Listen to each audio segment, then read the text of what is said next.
This is Van Electric Ghost, and we're live on there with Dr. Sydney Stark. And welcome to the Van Electric Ghost podcast. How are you doing tonight? I'm doing great. How are you doing? I'm doing well. I want to let people know we are live on Facebook, YouTube, and Twitch. And we will also be later on Newsly. You can see that icon up there. We are a featured podcast on the Newsly platform. For those of you that don't know about that, you can check it out with the coupon code of Ghost. We will be on there later tonight with an audio version of the podcast. Use coupon code Ghost to check that out. We do have your drsydneystark.com/spark-call URL up. You won't have to remember that because you'll be able to click through that on all the major podcast platforms that we're on. But that link is available. And today we're going to be talking about how to tap into unshakable confidence. And before we start, we always ask two questions of all of our guests: what motivates you, and why do you do what you do? Oh my goodness. That's a huge question. I think a lot of what motivates me are my kids. I have a 21-year-old and a 19-year-old, 21-year-old Jessica, 19-year-old Wyatt. And I always want to be the best version of myself for them to show them what's possible in the world. And um, and then why do I do what I do is just that when I was very young, way too young to have something like this happen to me, I was a victim of some childhood sexual abuse in my own bedroom in my own parents' house, and I kind of made that mean for my whole entire life that I wasn't worthy of protection, of love, of respect, and so I spent the majority of my life, 30 years, being this ultra high achiever and always trying to be a perfectionist. And so, what I realized probably took me till about 45 years old is that I can forgive myself for what happened to me. It wasn't my fault. And so, it is my passion and my honor and my drive to go and show everyone else in the world that it is not your fault what happened in your childhood and that you can love yourself and tap into that unshakable confidence and do whatever you want to in your life, regardless of your past circumstances. Yeah, a lot of times people have these childhood traumas, and it gets like the imposter syndrome or not feeling you're worthy or good enough, and shame, and being around a lot of artists because I'm a producer, and I would say that most singer songwriters, when I run into them, they're tapping into that trauma. Like most of the creative people I've worked with always have some kind of trauma story, and they found a way to be use art to be very therapeutic and cathartic to work through it. But not everybody knows how to do that, right? So, Yeah. and even the artists I work with, sometimes they still don't really know how to do it. They Hmm. think they're doing it with one leg of what they do with their work, but then they still have other issues. So it's interesting that you got into this work to help other people, then, but you also found you had to, reach a moment where you still had to help yourself. Exactly. Becoming a physician and caring for people, I think it just kind of drew it out of me as the time went by when I was practicing medicine. You see people at their lowest of lows. And, I take care of a lot of people with traumatic brain injuries and heart attacks and strokes and kidney failure and amputations and all kinds of things.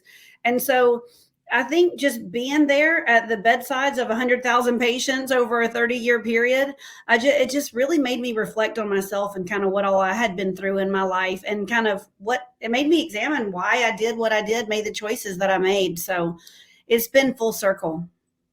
I think it's really important because sometimes a lot of times people are caretakers, and then they don't take care of themselves. They feel like they have a mission because of the guilt or shame to do that, but then they don't address it. And at some point, it kind of builds up where they like a poet. We talk about the looking glass self, and Hmm. when you start to examine that looking glass self, you can start to uncover it. But if you spend all your time like being a caregiver, you might not put a lot of time into the looking glass self.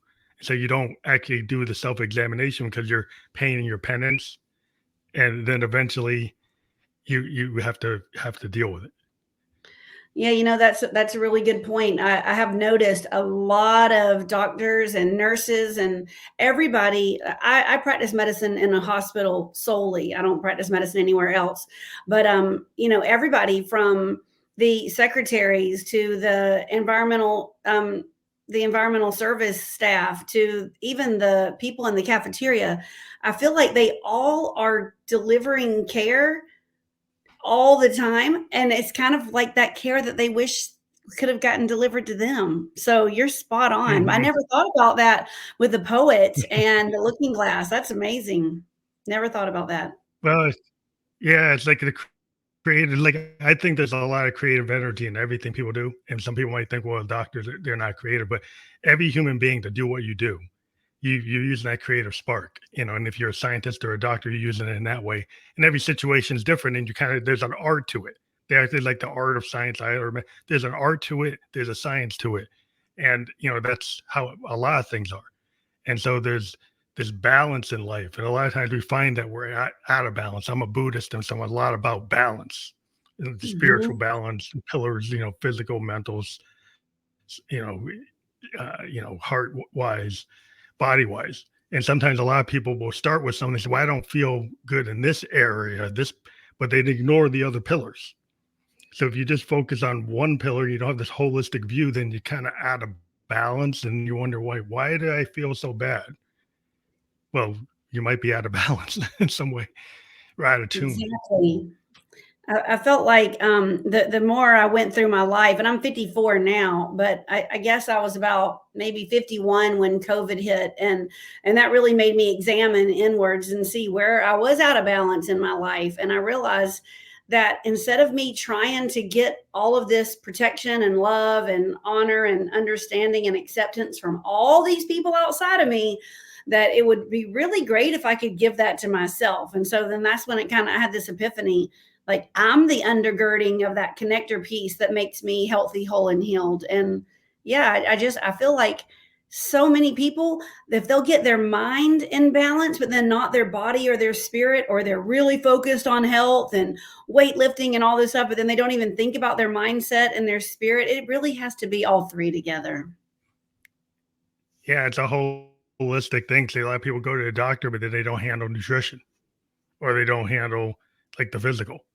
So like it's like the legs get out of balance no matter what leg it is.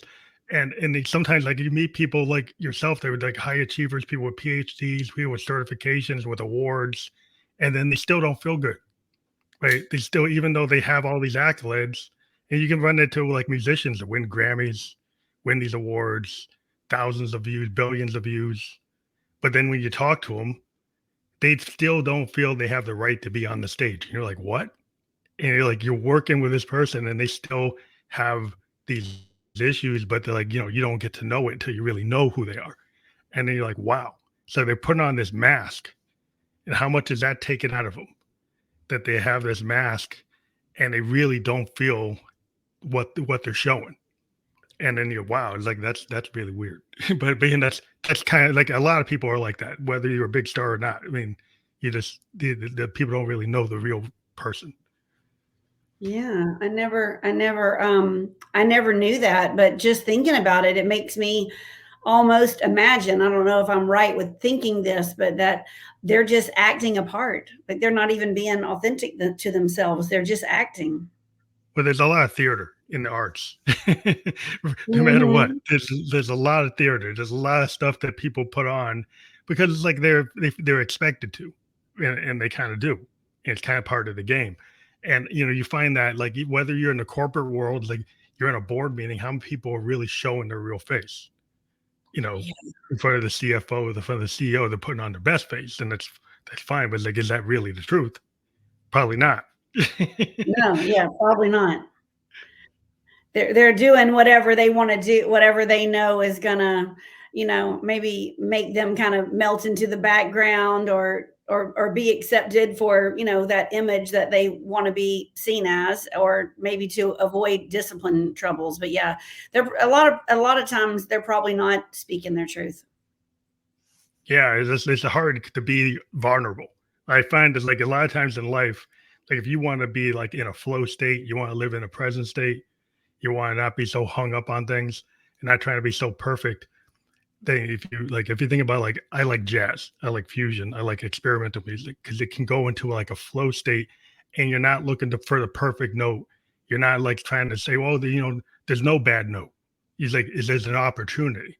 And that's a different type of mindset than something that's very orchestrated and very well, produced, like an opera or a classical piece that's like well defined versus something that has some room to Yeah. grow and change based on wherever you are and whoever you're with. And I find that like if you can be in a flow state, then you can react to life because life tends not to be totally something that you can plan. There's lots of unplanned things that happen. If you learn how to roll with the punches, then you can do better. Yeah, completely. My son, both my kids, my son and my daughter are musicians, and I'm just thinking about, when they're up on stage and they rehearse as much as they can, but then when it's time to go live, you never know exactly what's going to happen. Even in the audience, you're kind of having to feed off of what's in the audience too, Yeah. what's going on all around you. Yeah. If you And can let go, if you let go and you actually let it happen, every piece becomes its own, like if you play live, that live piece is unique for that moment. And a lot of fans appreciate the fact that that is not exactly what was on the on the album. But yeah, there's a lot of people today because we have tools, they want to make it exactly the way it was on the record. And that's very confining, And so being a person's like, I don't necessarily need to make it note for note the way I originally wrote it. It's more fun for me to actually just change it based on whatever I feel like that day and how the audience is reacting. And I think a lot of people do that. If you think about like a public speaker, you could have a planned speech on your teleprompter. You start reading 15 minutes into the speech, you start reading the crowd, and he's like, well, this isn't really working. So then you adjust for that moment, or you stay on track and then you kind of fail because like yeah. the house isn't reading it, but you still stick to the plan because that's the plan. Yeah. We love to go to live music, and last year we went to a Wallows concert and a Taylor Swift concert, and each one, I mean, like even the outfits being different makes you feel as a member of the audience like you're a part of something special, or just what they'll talk about in between sets. Or absolutely, sometimes she or they, depending on which band we're talking about, they'll bring a trumpet player in, and then you're a part of something that no one else got to hear ever because you were there that night. I love that about live Yeah. music. I love how it's not exactly like what the albums sound like. Yeah, it is a big kind of push and pull today because the ability with all these computers in music, not that I'm against them, but the technology has made it so that you could just go out and run to your master track and unmute your vocal and pretty much sing exactly what the way it sounded. And some people want that. Like if you go on a live show, they might want it to be exactly what you did. So if you go on like a live TV show, they might want it to be so close to the single that you really don't have a lot of room. Um, and so you understand what situation you're in. But I think what happens is like if you think about social media, somebody makes a post, cat videos get a billion views. So I go and I Mhm. clone the same cat video and I take the same 30-second sound that was on the cat video. So just to get the algorithm to give me the same views, I just clone basically the same thing. But is that really me being an individual or me just being part of the pack? Is that what you do to get popular, or can you be your vulnerable, authentic self? Exactly. Yeah. I think unfortunately a lot of people are guilty of that. I know I have she's actually a neurosurgeon that I really respect. She works with me in a clinic that I used to be a part of. And whatever's trending, they'll have those things on TikTok and Instagram. Mm, I think it's mostly TikTok. I don't have that social yeah, media, but I think there's certain videos that are trending, and then she will do it, like whatever it is, if it's a dance or whatever, and they go viral because, yeah, everybody's just taking on that same little motif or whatever, that 30-second video. And anyway, look. eh, in a way, I guess it could be brilliant, but yeah, if you're trying to make music, it would definitely not be. No, it's just like there's a difference between being popular because it's like some people always think quantity versus quality, right? So there are situations where people could have like a million views, but it's just something that everybody's seen, right? If you put out something very vulnerable, very unique, and it only gets like 100 views, there have been scenarios where I've talked to people in the industry where, somebody was just scouting things and they found the thing that didn't have 1 million views. They had like 100 views, and it was a very unique, vulnerable piece of original art. And then Yeah. that drew their attention and so people don't, it's like, just because it doesn't get 1 million views doesn't mean that somebody doesn't find it. And so you don't actually get the opportunity, but everybody's measuring things, thinking, I got to have 1,000 likes, I got to have 1 million views. And then they said, well, if I don't have that, I'm going to give up. And that's probably like the wrong mindset. Yeah. you know, I have one friend. they Yeah, I have one friend who actually she wants to only have the people following her that really really like her. She doesn't want people that don't engage with her on her posts, and she knows that the more niche she is, she always calls it like, you're the ones who know how to get in through the back door, the secret entrance of the back door. And that's all she speaks to, are those few people that get her quirkiness, and I love that about people. I love the individuality. well, it's like the law of attraction. Like I like the way the world is with the net. You can kind of throw your work at the wall, where a lot of artists will hold back a lot. But a lot of times we don't know what the audience really wants. And so we hold back Mhm. stuff people that would have worked, but we don't know. But now because of the internet, I can throw a lot of my material out there, and I don't know what's going to work, and things that I think would not work actually work. So it shows like a art. Sometimes if you're a creative, like what you think is going to work is not actually what your fans think works. And so That's what you put out there, like you actually, you're kind of preventing yourself from actualizing, because you're restricting so much of your output, looking for that perfect thing, and not understanding that some of the stuff you've done that you think is imperfect is actually what everybody's looking for. yeah. Yeah. It's so true. And I also notice the more that you just like let yourself be loud and proud, on stage, if you're a musician, uh, the more that people like you because you're just real and authentic, and maybe you're really just not that polished at all. You don't have the voice lessons, but you're not trying to be so perfect, and so people love that. I know some people just don't even create a Spotify channel, or don't even drop an LP or whatever it's called, a single, because it's not Mhm. perfect enough. And so they just never, or they might put something on there and they'll pull it right back off. And it's just like, oh, you're depriving the world of your genius. Would you stop doing that?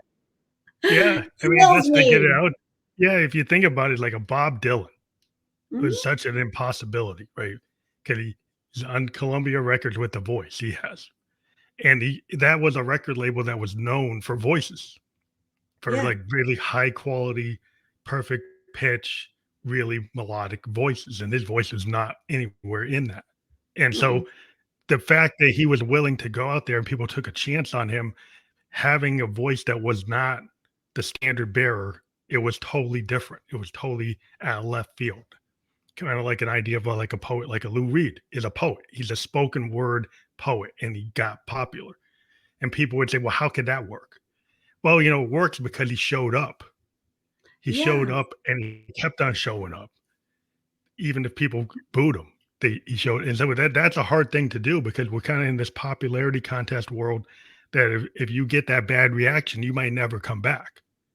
Yeah. Yeah. Again, I think it boils down to people needing to accept themselves for who they are, and not think they have to be everybody's cup of tea, because you can't be everybody's cup of tea, you know. Yeah, I think it's about the fear of failure. Like you have a book called "From Fear and Failure to the Finish Line," Yeah, I and have it right I here. think, yeah, and maybe you can tell the story of that. But like I think we've been kind of given examples in the music world of a lot of times it's like that fear really stops a lot of stuff from happening, and the people who have been a little bit more fearless actually do get benefits if they're willing to push it out there. Yeah.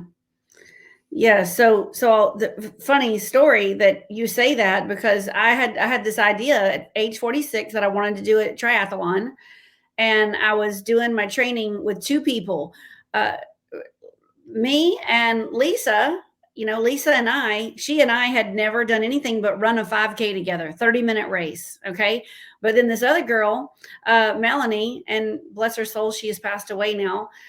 She was a dear friend of mine, and she was a professional cyclist in Colorado. Mhm, And she mhm. could not get to the training bikes and runs and swims every day for 6 months. We had to do that, run or bike or swim, 6 days a week, for 6 months. And she didn't even show up to the start line. But Lisa and I both crossed the finish line because we were imperfect, but we just did it anyway, and we got to, to live the experience and tell the tale. So that always broke my heart that Melanie wasn't with us there that day because she was the inspiration for it all. But anyway, Yeah, yeah, fear of failure. yeah, It's not a it's good really thing. strange, but maybe you can. Yeah, I mean, like, it stops so many people because the vulnerability is really hard. Because if you're vulnerable and authentic, people take it personal when you get the bad review or you get the red marks or somebody says, they hated it, and then then you kinda, you get wounded. And I think a lot of times as a even in life, like, if you're given that report to the boss and he's like, he hates it, then your confidence level gets to an all-time low. Like, how do you build back up? If you don't feel encouragement, and Yeah, then it's hard. It's a hard task to try. Like, how do I do better if I can't yeah, get some kind of like roadmap to how do I recover from that lesson learned? How do I make because a lot of times like you got to break some eggs to bake a cake. You sometimes the first one you did doesn't come out right. Dude, are you gonna stop or are you gonna perfect it till you actually do it right?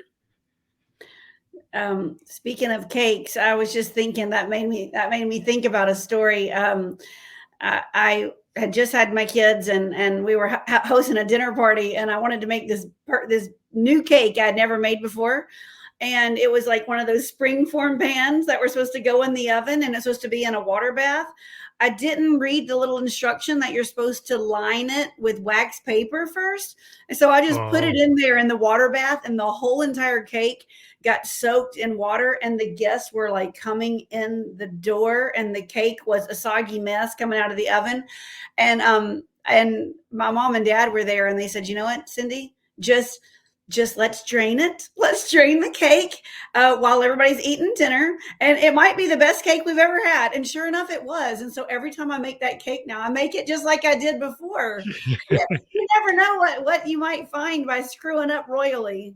yeah, it's kind of like that no bad note. Like if you can figure out how to recover from it instead of throwing it out, Yeah. like you find out like, oh, I can salvage this. But some people are such perfectionists. As soon as they see it, a slight any imperfection, they just like dump it. They like forget it. And I Yeah. think it's the lesson learned is like a lot of times is like the people you're looking at, they're on the stage that's like really awesome influencer or their life coach. Like the first time they did it, they probably didn't do it perfect. They learned over time. But everybody thinks people go to 0 to 100 and they don't see the story of all the things that they had to go through to get to where they are. Yeah, exactly. Well, do you want me to tell you the story about the book? Yeah, yeah. Yeah, so I had trained for 6 months for this. My coach told me it'll take you 6 months to train for a half Ironman, or you can do a full Ironman. And I said, I don't know how to swim long distances, and I've never clipped my feet into a bike. Those long distance bikers, you have to actually Yeah, clip your clips. shoes Yeah, into the clip. box. Yeah. Woo! I just hated that. It scared me to death.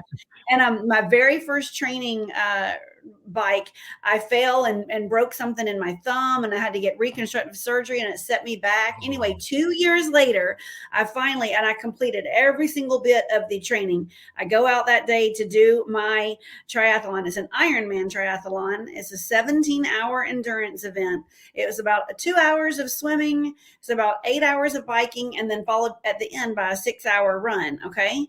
and I was ready to do it, completely ready. My nutrition was dialed in, all my training was dialed in, but something happened in the ocean that day, and there was these 6 feet swells, 6 foot swells, and my nose clip Oh, fell out, and I was like inhaling all this water. It was just a really terrible, terrible swim. It took me way too long, and it made me slow down on my bike. Long story short, about 4 hours into the bike, about halfway done, they pulled me off the course.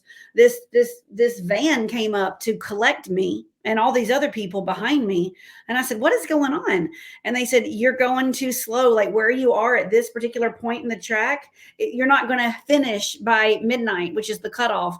So they pulled us all off 8 hours into the 17-hour race. And I oh, was that must be disappointing. devastated. And I saw all these grown men just bawling their eyes out. I had 4 people flown in to support me.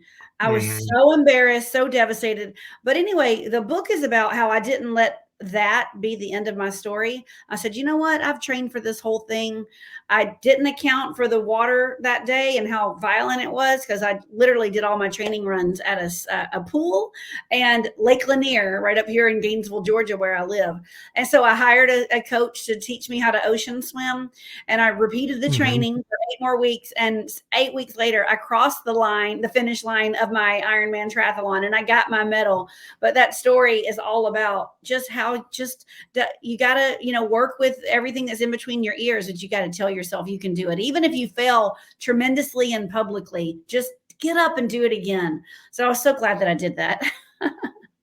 That's a hard thing because a lot of times that people, they can, it's much easier to say it than to actually do it because it's how you feel. Like if that disappointment kind of hits a trigger like in yourself, and then puts you in a tailspin, it's like how do you get people to get out of that?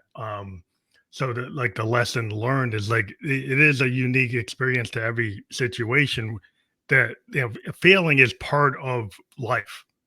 And a lot of Right. people don't maybe like to talk about it. There are people who have kind of have whole, you know, conferences and mentorships and things and webinars about how you take these so-called failures and turn them into successes because it's not 100% day one. Like that's a lesson that you have to learn in anything you do. That's so true. And it was such a eating humble pie kind of a moment. I was depressed for a couple of weeks, and my coach is like, "If you're going to do this, we got to get going because the next event."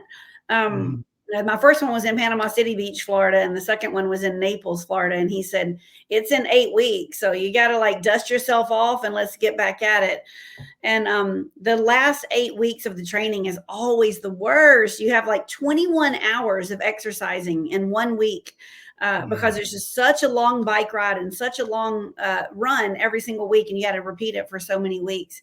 But I just said I really don't want to just have it end right here. I've spent 2 years of my life training for it, so I Mm. only told one other person I was doing it. Of course, my kid's dad and then my kids, they all three knew. But yeah, I just quietly repeated my training, and then as soon as I successfully crossed the finish line, I said, "Hey, I did it." I didn't tell anybody what I was doing, but I did it again. And it really inspired a lot of people because some people can't even go out and get themselves to do a 30-minute exercise once a week. And for me to have gone through that, despite the failures, was really just kind of like pull yourself up by the bootstraps, kind of a teaching moment. It's kind of like when you learn to ride a bike, you're gonna fall down. Like when you first learn a bicycle, and there are people who never learn to bike because they don't like that idea of falling down. So they Hmm. just won't even try it because they can't get past the falling down. But a lot of Yeah, things are like you're gonna fall down, you're gonna have to get up, and if you want to ride that bike, you got to get kind of over that so fact that you're true. probably gonna fall off. So true. I mean, think about little kids that are learning to walk. They fall down over and over and over again. They get right back up. But I really think what it is that we are. we're in a society where ever since we kind of were maybe middle school, we're so used to everyone looking at us and we think that everyone's judging us. And that's why we don't Mhm. want to look stupid or not look perfect or whatever it is. But yeah, I just kind of felt like you just need to have the mindset of a child again and just be willing to screw up. Yeah. And you can read about things all you want to, but until you actually do it, you're not learning any of the lessons.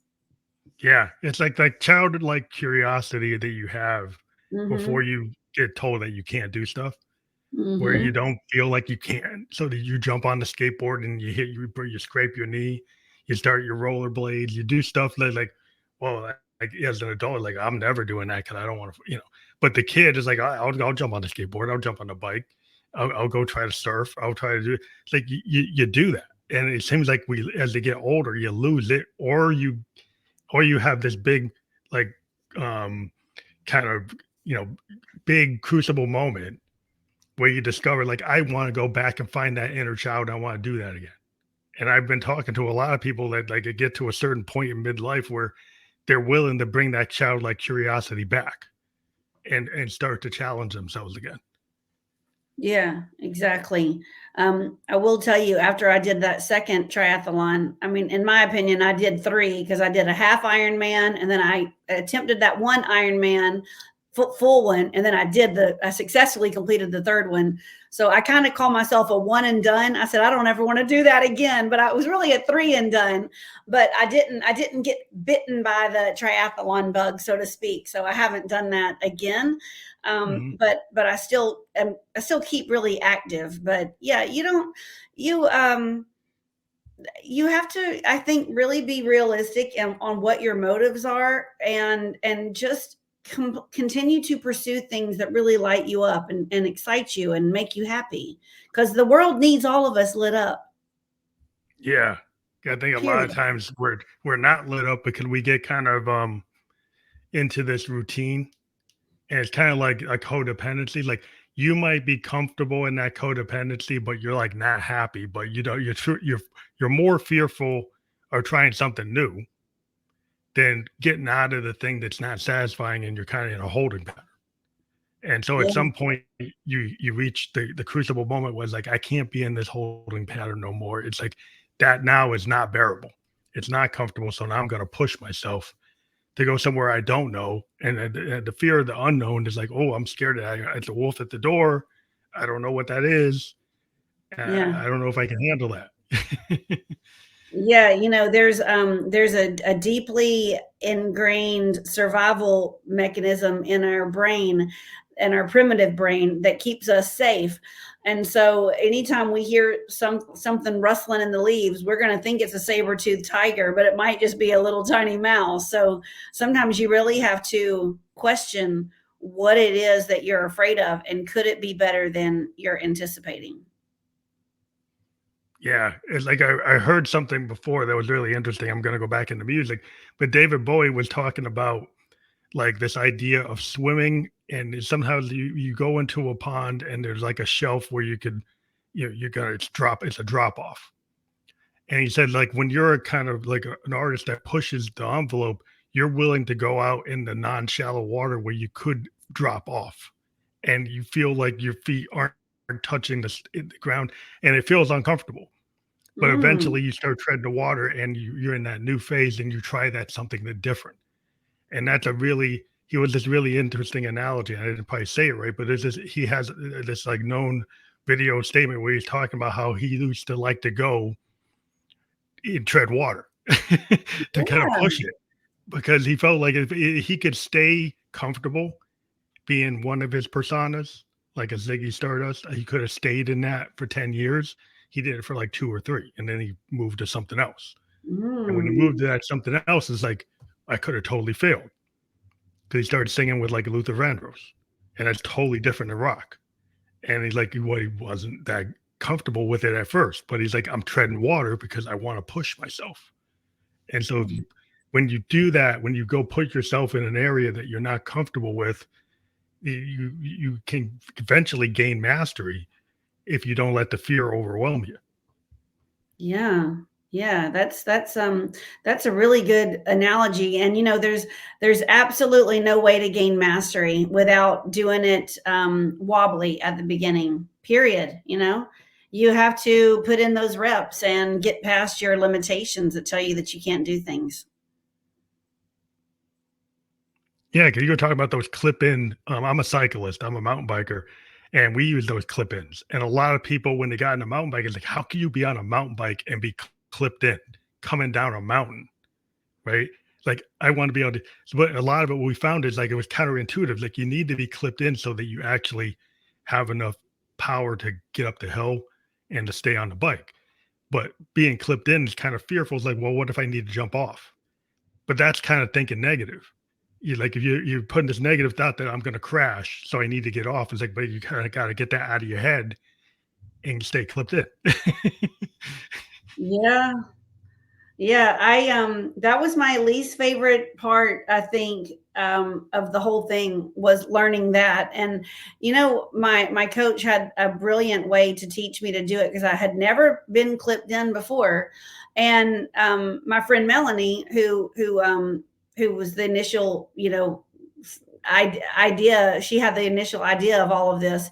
She stuck me in her clips, her shoes with clips, and they were a size too big, and she put both of my clips into the bike, and that's when I went right out my driveway and crashed within 20 feet and broke my thumb. And had Mm, to get reconstructive surgery. But my coach said, no, you don't need to do it that way. He said, I want you to be really comfortable, so I want you to bike for, I think he said, 4 weeks on using nothing but tennis shoes.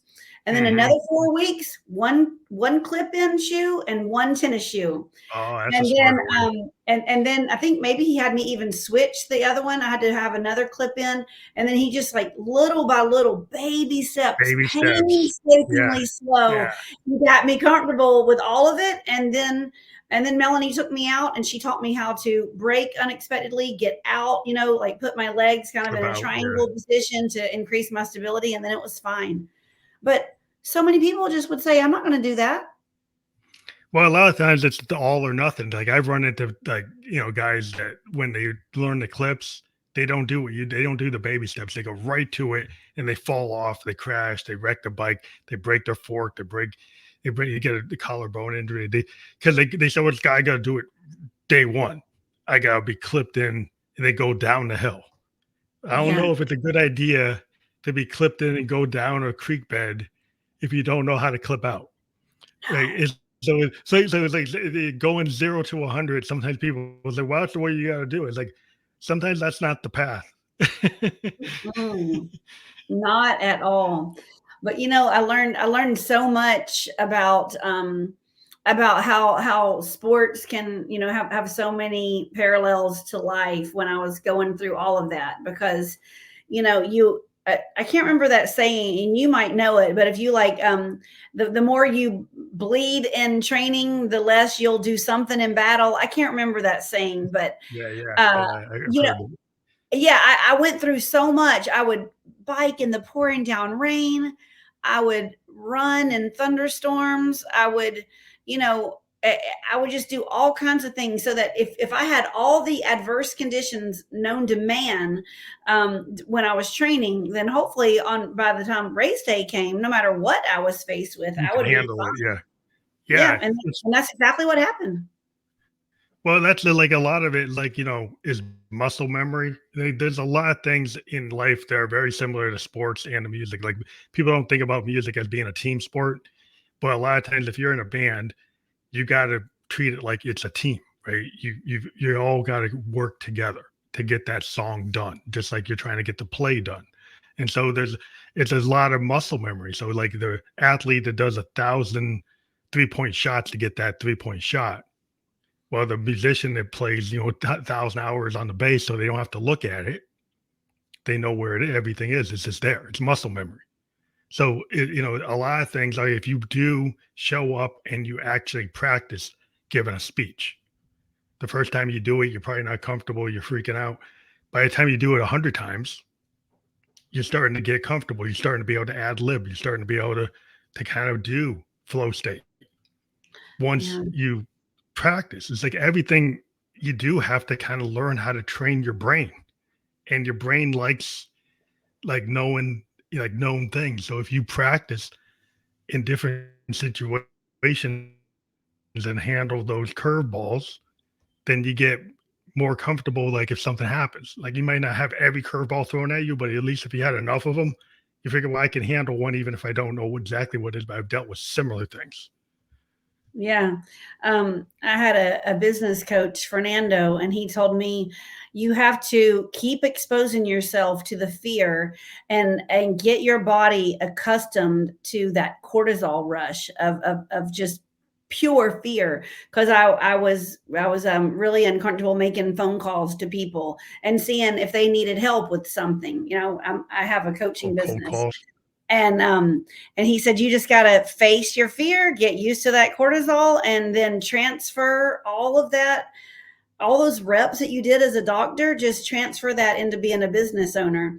And that is easier said than done. It's kind of like once you've done it once, you might think, oh, it's just going to be easy to do it again. But I was 20 when I was doing it as a doctor. Now I'm in my 50s, and so Yeah. it's just so Yeah. much societal conditioning kind of going against you. And my daughter, she's a psychology major, and she has brought this to my attention. You learn so much from your kids. I just love, I love it. Every year they've been alive is my favorite year ever, but this year is my favorite because it's the most recent year. And so she's about to graduate with her psychology degree, and she said, it's ageist if you think that older people can't learn things. You can't criticize the elderly. You don't even call them elderly. You just need to call them older. Don't call them old. Don't call them elderly. Just say they're older, and they can do just as many things as Mhm. you can do. And, I think society, though, at large tells us don't keep trying to do things. That's for when you were younger. But you don't have to believe that crap. You can just, Yeah. like, call bull crap on that. Well, there's a lot of things that, they try to say, well, that's a young person's game. Like in the music industry, like they pretty much, a lot of the people, they and our people, they say, well, this is like, you got to be a teen to like your mid 20s is like that sweet spot. And if you come in as an older artist, not if you're a jazz or blues artist, you can get away with it. But if you're trying to do popular music, they're like, nah, that's not your space. But you have to That's like believe in yourself. If you've got a good song, you've got a good song. If you got a good piece of music, you got to believe it and you push it and you find a way to get it out there. And the people who believe in themselves, they find the law of attraction. They find like, hey, my audience is in Sweden. My audience is in the Netherlands. My audience is there's a lot of independent artists that find, oh, I have a worldwide audience, but it's not in this country, it's somewhere else. And I have to actually go there and then I find my sweet spot. So like just by putting it out there, you find out through the law of attraction, like, oh, these people are the people that like my stuff. And then you can go to where those people are. Well, I have a So business you don't have to coach. stop. Yeah, true. I have a business coach, another one named Mark Von Muser, and he teaches us to condition your dream. And he always talks about, um, condition what's in your mind into your heart, and just said just keep doing this and visualize where you want to go, and really like find pictures of the house you want to live in. Actively dream every single day of where you want to go in your life, and what you want to be able to provide for your kids, and the experiences that you want, and condition that so that you can literally see yourself stepping right into that preferred reality, just like what you said, the law of attraction. But you have to condition that, so because everybody in society is going to tell you why you can't do it. Yeah, there's a lot of naysayers. Like, but I've always liked the kind of look at the bell curve. I've always been into the people who are on the outer edges. I've always Yeah. like looked into the underground movements and kind of like college radio stuff, and then things bubble up. You Hmm. get different periods of time where there's something that was underground and it suddenly becomes mainstream. Well, it didn't Yeah. come out of nowhere. A lot of times it was bubbling up in this other area, and then it kind of gets critical mass and comes out. And so, like a lot of times, people just think, oh, where'd that come from? There's a process, and it's usually because people are passionate about what they want to do. The passion can drive that law of attraction. and then suddenly something you can get that kind of buzz. It doesn't matter what you do, whether you're an artist or not, but if you get started getting that buzz, then suddenly people find out and they start being drawn to you, and then it just kind of exponentially happens. And if you really have affirmations about, like you said, you like, I see where I want to be, people feel that, because like Right. people radiate energy. So if you radiate positivity and determination, people Mhm. around you are going to feel that, and they're going to probably start being your group, your tribe, and then they're going to help you, and you're going to find people that help open those doors because you have that mindset. Yeah, that's a great point. Um, how did you, when you were saying a little while ago how some people might find that their ideal audience is in Switzerland or the Netherlands, how do they find where those listeners are? Well, the way the world works in music, you can put things out there on these platforms. They're kind of like underground platforms, and they kind of show you. Like an example is like SoundCloud is not. It's kind of where underground artists are. When you're Okay. on that platform, it tells you where your people are. It shows you where people are listening, and so it Oh, actually shows you by country and by what city. It's not Apple and it's not Spotify, it's not Amazon. It's this like underground kind of area. And there's like mixtape platforms. There's all these kind of underground platforms, and they, with the magic of modern technology, they tell you like where your streams are coming from and what cities and what countries they're coming from. And then when hmm. you see that, then you say, "Oh, I need to find a booker and play that city because I got all these people are digging my stuff here." So then you kind of know where in the world before you wouldn't know. You played a pizza shop, played a bar, you hope some A&R guy finds you. Now you can actually put it out there and then see where the people are actually like you. Okay, well, I know on Spotify because, like I said, my son has an album there. He can see where his listeners are coming from, and they're not all from the United States of America. Even though we're based out of Georgia, some of them do come from somewhere else. But I don't know if they tell the specifics, like what you were just talking about. Yeah, You yeah. know? Some places like they have the tools, and they have a certain tool on Spotify that tells me some of that too. But like some of it is like these other platforms sometimes are good for kind of building. If you're an independent artist and you kind of want to run your own game, you can kind of drive things that way and build your own Okay. website, sell your own merch.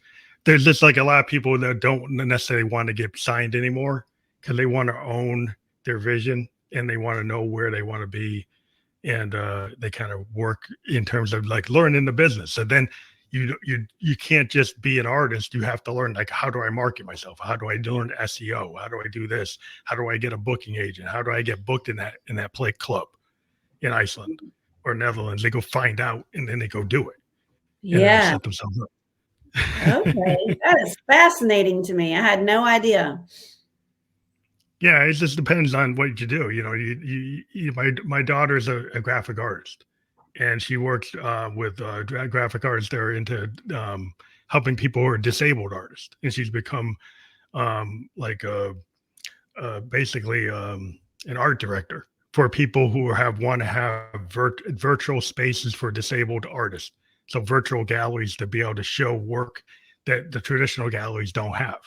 And she started getting like, she's been able to make an income on it and move forward and do a lot of cool work. And it was an idea she had that she thought that this group of people should be able to have a place to display their work.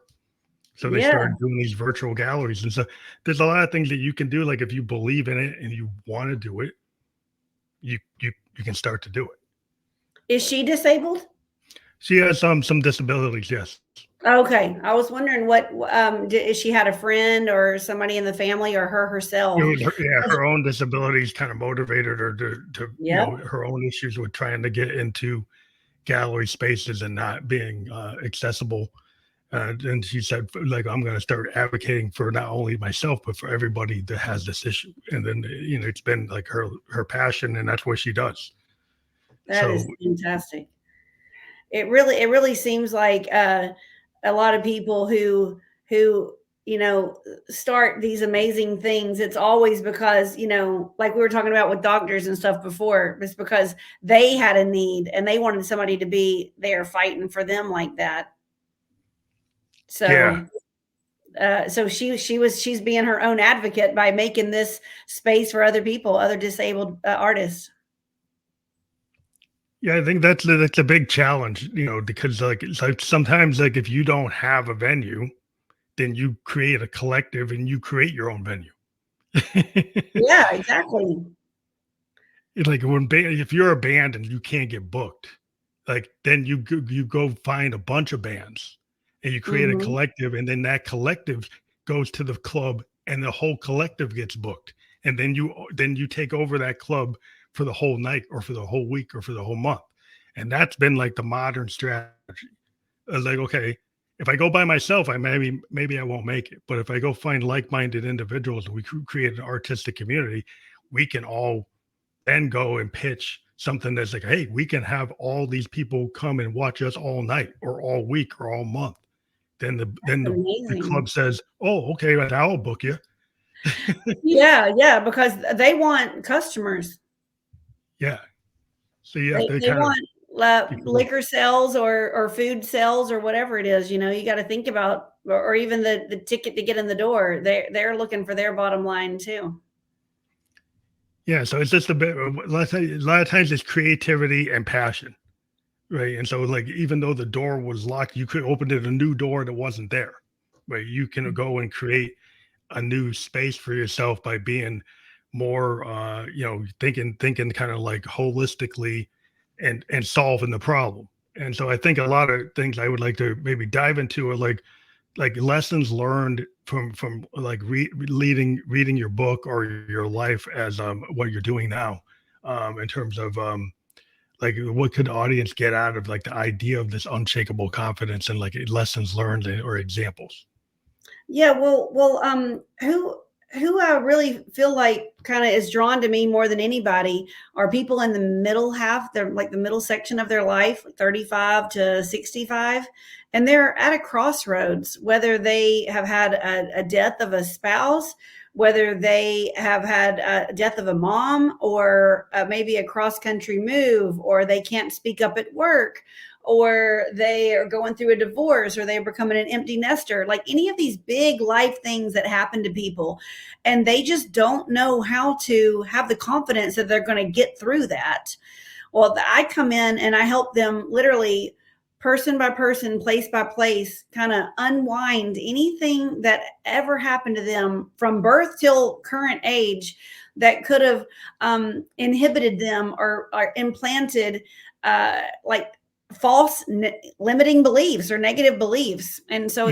it's called the trauma release method, and that's what we do together is we turn people into being not confident who and not passionate and just not feeling strong and powerful in their life into these amazing badass, you know, very very confident versions of themselves, because they realize that they have the power themselves to, I call it resourcing your inner children, that little 7-year-old version of Cindy, that little 30-year-old version of Cindy that different things happen to.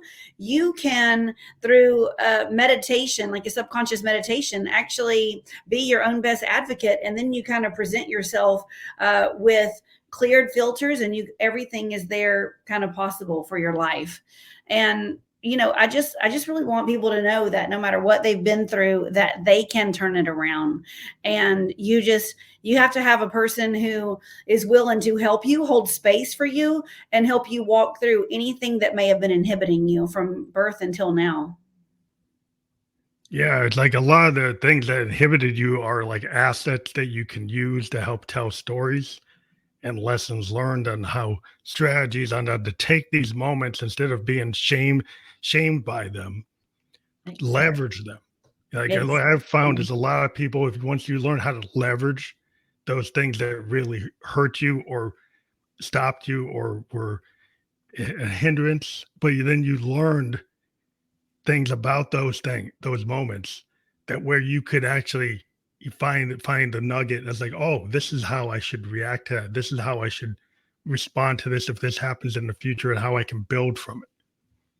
Yeah, and it's almost like you're turning that, like, your worst part of your life into your superpower is Yeah. what it really ends up being. And, I always tell people, when you just sit there and try to effort yourself to death, and you're not in flow, but you're just like, go, go, go, you're working from this frontal lobe. It's called your conscious mind. That only controls 4% of the whole power of your brain. And if you can get your subconscious mind cleared out and on board with the frontal lobe and working with 100% instead of four, like this frontal lobe, the conscious mind, is never going to win in a battle of all these programmed beliefs that you were just indoctrinated with ever since you were like a sponge, because that's just kind of like how childhood development works. And so people just think, oh, all I got to do is just have a little bit more willpower or make some more lists. Well, I'm just here to tell you, if you can harness the power of all this, things will happen very, very quickly for you. And I don't know about you, but I feel like none of us are getting any younger. And if you have things you want to do in your life, time is a wasting, and it's just no time like the present to have the best version of your life. Yeah, 'cause if you wait till you're retired to do your dream things, then retirement sometimes might disappoint you because you get to that point and you might not be capable of doing those things. So if you find a way to integrate your dreams into the now, right? Like that's what I try to do with a lot of people is like you don't have to be a starving artist, but you have to actually show up, right? You have to can't say, well, I have to actually work at it, right? So if I want to work on that, can't wait till when I'm 70, I'll do it. I'll go do my concerto or like why don't you try it like now? Yeah. Maybe space out some time because you're going to be better able to do it at 55 than at 72. Not that you can't do it at 72, but if you wait till then, other things might happen. So That's sometimes you so have to true. kind of, not that you can't do it when you're 72, but like if you delay the things that really passionate about, then I don't know if you're ever going to do it because this is like the procrastination, situation, and you never really get to it. That's right. I'm still in touch with my teacher. He's my gifted teacher from elementary school. He taught me like third through sixth grade, and he's a pianist. And I go over to his house like every 6 months. He has this huge recital, and he's in his 70s, and he's been doing it forever. And he just gets better and better and better. It's Yeah, just if you stick amazing. with it, like a lot of people, like I met musicians when I was 18, and because they didn't hit by the time they're 23, they gave it up, and their guitar's sitting in their basement. And they never pick it up anymore. I'm one of these guys with the guys I, hang out with. We kept on playing, regardless of whether or not we got in the top 10 or top 100 or got a record deal. We do it because we love it. And because we love it, we just play because the love of the playing. But sometimes people have other things that they were doing the playing for. And then if it didn't hit that goal, then they gave it up. So I don't know if they really loved playing guitar if now that guitar's sitting in the basement and they never pick it up. Exactly. I mean, like my dad's a guitar player, and he said that and my son and my daughter both are too, and he said it's almost like you want to play it so much that you end up falling asleep with it in your hands. Like Yeah, your that's like the hands real are player. on it all the time. Yeah, that's the people who keep on playing until they can't play. You get blues guys that play until they're like they're not here. Okay, they never stop Right. the Delta blues. Like nobody ever puts an age limit on the Delta blues. You can play Mm. the Delta blues till you're gone. Like a lot of jazz musicians, you can play jazz until you're gone. It's only like in the popular music they say it's like an age game. But like, oh, you got to be young, you got to be that. But other forms of music you can play like classical until you can't do it. So like you, if you're passionate about it, you don't have to. Oh, it's a young person's game. No, no, you can do it if you love it. You can do it. The question is, do you really love Yeah, it? yeah. I took the kids to New York for Christmas time, and we went to a jazz club, and they were a lot older musicians, and some of them were sitting down. And I love that because, sometimes it is hard to stand for an hour-long performance when you get really, really old. And so they just sat, and it was the best jazz show ever. It was underground. It was down Mhm. in this area I've never even been to in Manhattan. It was just the best show ever. I love that kind of stuff. Yeah, when people are just passionate about it, they just do it. You go to New Orleans, you can see that. You can go to Texas, Mississippi, you can see people who are like whatever age, and they can still do it because they love it, right? Mhm, And if you mhm. are passionate about whatever you do, a painter or whatever, or photographer, theater, you don't have to be on Broadway to do theater. You could be doing theater in your local theater. Just like you're passionate about playing at roles in Shakespeare or doing one act plays, doing Death of a Salesman. You want to do it, and so you So find a way to do it. And so so the true. people who say they want to do it, but then they never do it, it's like, well, it's about like, are you going to actualize or not? Right, exactly. Exactly. Well, I'm just really glad that there are so many people that are so full of talent that we can enjoy their talent. You know, we go to Broadway musicals every chance we get, and we have memorized all the lyrics to all the songs, and it just makes for a really nice thing to kind of be into because there's always a new play coming up. You know. Well, it's just cool to be into the arts or just into the creative space and understanding that creativity is like for everybody. It's not for just artists. Everybody can be creative. They can get that spark. And then you find out like that spark is what makes you that child like passion that gets you into whatever you want to do and makes you stop saying the no or stop saying I'll get to it later and actually start doing it like now. Yep, that's so true. But like you have your Spark call, and again, maybe you can talk about like if people click on your link, drcindystark.com/Spark call. What happens when they click on that? Yeah, so that's my website, drcindystark.com. And what I offer people is a spark call. It just takes you to my calendar page on Calendly, and we can book a 15-minute call and see if there's anything that I can do that you're suffering with and struggling with in your life that any of my tools could help you with, and just see if there's any of my programs, or even if it's my book that they might need, or a Facebook group that they could join. It just kind of lets me have 15 minutes with the person and see what's going on with their life and how I can help them get to the next place in their journey. Well, we do encourage our audience to be able to click on that. Like once we're fully published on all the platforms, we're on all the major platforms that podcasts can be listened to and watched.